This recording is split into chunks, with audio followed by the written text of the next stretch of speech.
The Galaxy S4 may not just be a win for Samsung, but also for Google with the Android operating system at the heart of that phone, or at least we certainly expect that. Piper Jaffray, senior research analyst Gene Munster joins me here. You cover Cory. Apple, you cover Google, both of us visiting New York City. Often. Yeah. Good to see you in real life. Good to see you.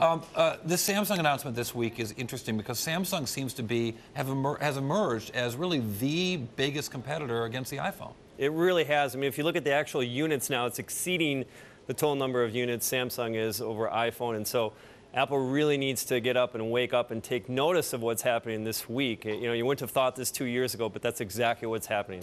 Why? So, we spent some time covering the antitrust trial or the intellectual property infringement trial, which Samsung lost, hands down, lost. And yet here they are having used the, I'm sure Apple would argue, and I might argue as well, that they use the infringing phones to build a bigger market, to come out with phones that may or may not be infringing, but now they're the dominant player out there.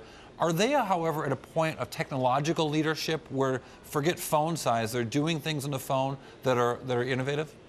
You know, what they're doing is they're innovating faster. I don't know if they're necessarily ahead of where Apple is, but just the pace that they're coming out with is so much faster. So think of it this way. iPhone comes out on an annual basis. Samsung comes out with an impactful phone on a monthly basis and 2 or 3 really big phones a year.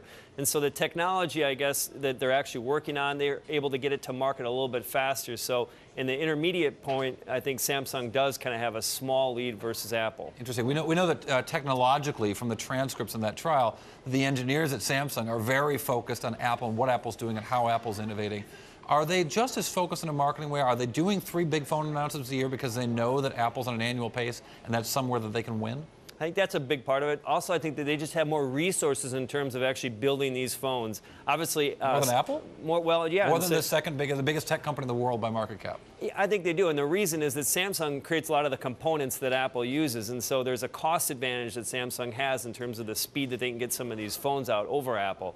And so ultimately, I think that the combination of just the fact that they've got a lot of people they can put at the problem and some of the component advantages that they have allows them to do this kind of faster pace releases of their phones. And it's intriguing that the phone is a Galaxy phone, not an Android phone. So all the advantage that might have accrued to Google, is some of that still happening? Or is all of that happening? Or is it a Samsung advantage now? It really is an advantage Samsung. And I think this is an issue internally at Google right now, is they're debating. They've essentially created this monster now with Samsung. People talk about the Galaxy brand. You know, it's the Galaxy, it's the S4 that's coming out. They don't say it's an Android phone coming out. That's a shift versus like a year ago. And so we believe that there's going to be probably increased tension between Samsung and Google.